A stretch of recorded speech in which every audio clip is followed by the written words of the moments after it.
But first, every week on this programme, we like to speak to someone who has been there and done that. And this week, we're looking at the Home Office. It's been at the front of accusations that Britain isn't being generous enough to Ukrainian refugees. But that's not the only issue it's facing. The department will also have to be part of the process to appoint a new Met Commissioner at a time when the police are under fire for racism and sexism scandals. So how do all these decisions get made? Well, I'm joined now by the former Home Secretary, Amber Rudd, who was in the position between 2018 and 2019. Amber, thank you for joining us. My pleasure, Ruth. I was just thinking it's 2016 to 2018, and look at that! I'm shaving years off you. If people look you up on Wikipedia, you'll be 3 years younger. I'm doing you a favour. Well, let's go with that. Thank you. So, I mean, from John Reid way back in the New Labour days, where he said that the Home Office wasn't fit for purpose, to the fact that it's been called forever the kind of graveyard of politicians. I mean, presumably when you got sat down by Theresa May and she said, hi Amber, we'd really like you to take over at the Home Office, there must have been a little part of you that thought, bloody hell, what did I do wrong? Yeah, there was really. And it had never been my ambition. Very few people, politicians, ambitious though they may be, aim for the Home Office. And there's a reason why it is known as the graveyard of politicians. It has a lot of things that can and do go wrong. And it's a very active department where things come at you the whole time. Events come at you, which the Home Office has to resolve. Immigration crisis, terrorism, policing reform. You're not doing like another department might be doing, which is thinking of new legislation to improve the outcome for residents. You're just having to deal with the activity that comes at you all the time. So it is it's a really challenging department to get right. And how does it work then? If you've got all of these things flying at you and you're basically just trying to manage day to day, what's the process for learning? Because part of the criticism at the moment for being slow off the mark regarding Ukrainian refugees is the fact that, look, less than a year ago, we were being asked the same questions about Afghanistan. How come we haven't learned in the intervening 9 months? And I think that is a reasonable criticism. I mean, the thing about the Home Office is that people are very quick to criticise it. And some of the experiences I had, particularly my final one, when I felt I had to resign over the Windrush issues, did not reflect well on the Home Office or the Home Secretary. But there were elements of the work that the Home Office did which were absolutely brilliant. And there were some tasks that it had to do where everybody worked together, straight through the night, 24 hours a day to get the right outcome. And so I think sometimes it gets just to one side, seen from one side, which is critical. And sometimes it does a fantastic job. But I am surprised. I go so far as to say I'm a bit baffled as why this has taken the Home Office to come in and support the Ukrainian refugees so long. I have to say that the decision on what type of refugee or immigration scheme to have, and I feel with the invasion of Ukraine, we need a totally different one. It's not like one we had in a drawer where we get out and we do this one again. We need something completely new. We have war in Europe. But the decision is made by the Prime Minister. That was my experience. Maybe it was partly because I had a former Home Secretary as Prime Minister who took a particular interest. Yes, she did, didn't she? She certainly did.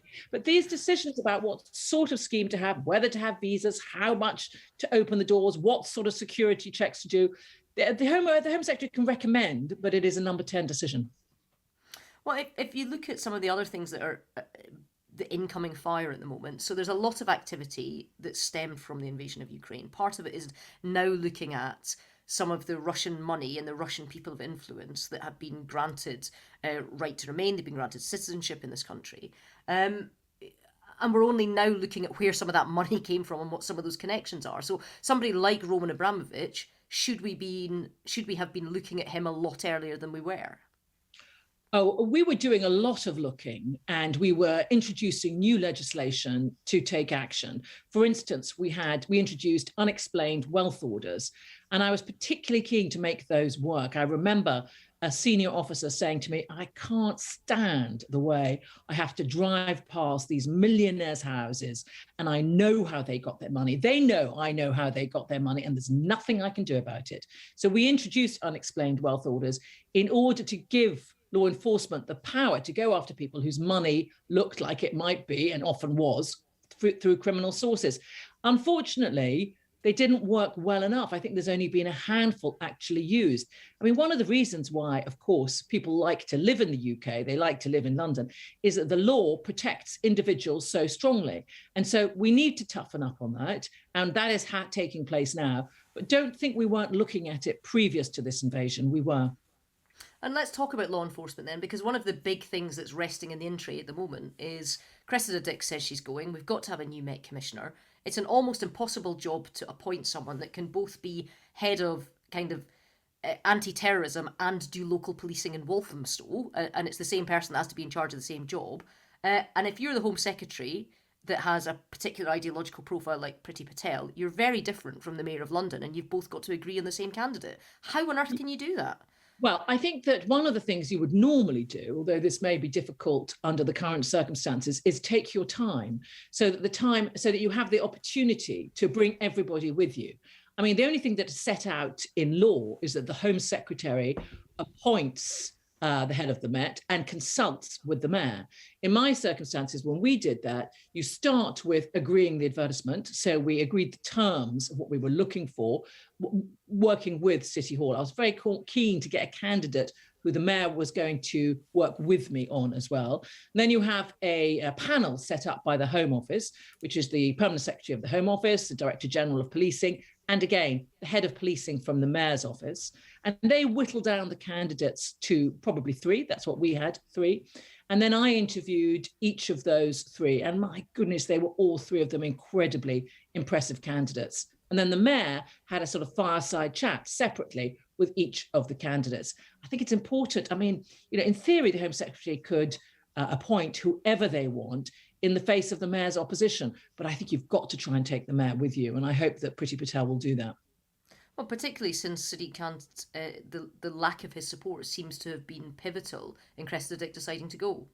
Yeah, I mean, and inevitably, if you haven't got the support of the Mayor of London, I don't see how the head of the Met can continue. I mean, I think that when Boris Johnson was mayor, he had a similar experience when he said that he'd lost confidence in the head of the Met. They had to leave. So there is a path for this. So I think it's incredibly important that I hope that the Home Secretary and Sadiq Khan can put politics aside and think about what's best for London.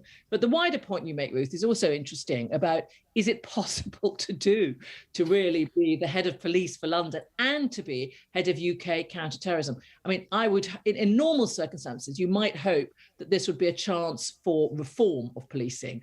I thought that Tom Windsor's report, which came out yesterday, who's the Chief Inspector of Policing, called for really detailed reforms on some elements, which would be a great opportunity now to try to introduce. Let's hope that the Home Office has the bandwidth to be able to do that. I mean, I say that knowing full well that they won't do, given that everybody's pushing them. To say. I'm afraid so. Everyone's pushing them to do something about immigration, and they are quite rightly prioritising that. But there are some opportunities for reform in policing, not least in the structure, where we have 43 different police officers. And Tom Windsor picked on that particularly and said, it's such a waste of resources. You don't get sufficient collaboration, and you don't get good enough leadership with people being able to move between one another without having to move their families around. Amber, thanks so much for joining us. Amber Rudd there, the former Home Secretary.